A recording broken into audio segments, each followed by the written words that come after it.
पहले प्रधानमंत्री श्री जवाहरलाल नेहरू 0 वोट पाकर प्रधानमंत्री बने थे। भारत के इतिहास में इनके जितने प्रधानमंत्री बने, इंदिरा गांधी जी क्या चुन के आई पहली बार? नहीं, कांग्रेस के अंदरूनी लड़ाई, इंडिकेट सिंडिकेट की लड़ाई में गूंगी गुड़िया के रूप में आई। स्वर्गीय राजीव गांधी जी का चुन के आए? नहीं, इंदिरा जी की दुखद हत्या से उपजी परिस्थितियों के कारण बनाए गए। भारत के राजनीतिक इतिहास में लोकतांत्रिक ढंग से अगर किसी पार्टी के 2 ही प्रधानमंत्री चुन के आए, जो जनता के सामने हमने रखा यह प्रधानमंत्री होना चाहिए और जनता ने चुन के कहा यही प्रधानमंत्री होना चाहिए, एक श्री अटल बिहारी वाजपेयी और एक श्री नरेंद्र मोदी। भारतीय राजनीति में बहुत सारी चीजों का पटाक्षेप हो रहा है। राजवंशों की सत्ता 1947 में समाप्त हुई थी। अब लोकतंत्र का आवरण ओढ़े हुए जो लोकतांत्रिक राजवंश हैं, उनकी सत्ता को चुनौती मिल रही है और उनको लग रहा है कि आने वाले चुनावों के बाद उनका भविष्य क्या होगा। और यह मैं ऐसे ही नहीं कह रहा हूं। आप उत्तर से दक्षिण तक देखें तो 2019 के लोकसभा चुनावों में देश की प्रबुद्ध जनता ने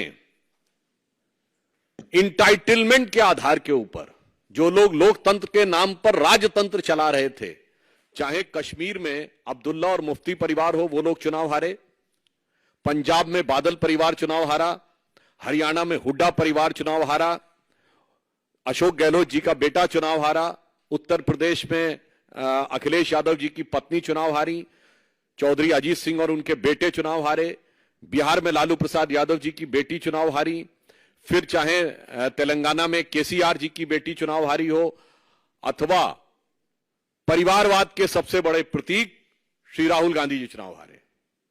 तो खड़गे जी, यह सत्य है। जो आपको डर लग रहा है कि इसके बाद ये लोकतांत्रिक राजवंशों के लिए चुनाव के का भ्रम जनता के सामने रखकर राजनीति करना संभव नहीं हो पाएगा, क्योंकि अब भारत में वास्तविक लोक सत्ता का प्रादुर्भाव हो गया है।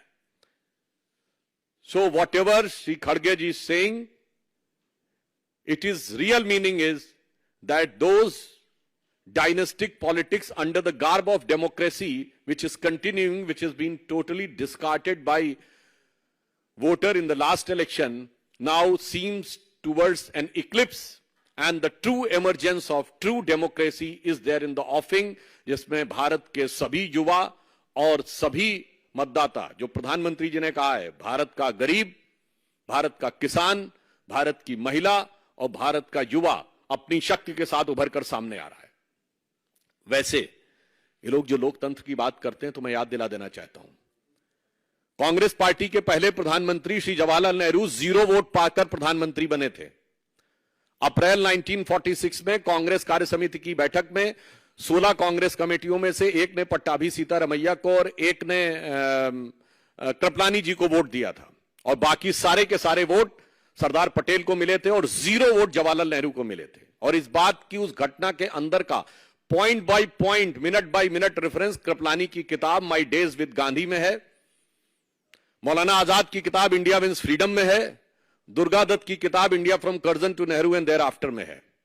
और जो अंतिम प्रधानमंत्री हुए, हो सकता है कि वो व्यवहारिक दृष्टि से कांग्रेस पार्टी के अंतिम ही प्रधानमंत्री भविष्य के लिए सिद्ध हों, doctor Manmohan Singh, the accidental prime minister, उनको कोट कर रहा हूं। प्रणब मुखर्जी जी की पुस्तक का विमोचन करते समय सोनिया गांधी जी की उपस्थिति में स्वयं डॉक्टर मनमोहन सिंह जी ने कहा कि जब मुझे प्रधानमंत्री बनने के लिए कहा गया तो मैं प्रणब दा के पास गया, मैंने कहा प्रणब दा आप मुझसे अधिक योग्य हैं।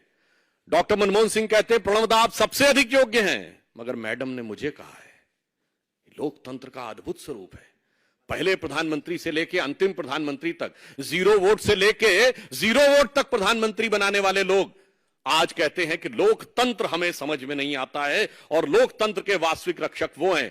फिर मैं कह रहा हूं, भारत के इतिहास में इनके जितने प्रधानमंत्री बने, इंदिरा गांधी जी क्या चुन के आई पहली बार? नहीं, कांग्रेस के अंदरूनी लड़ाई, इंडिकेट सिंडिकेट की लड़ाई में गूंगी गुड़िया के रूप में आई।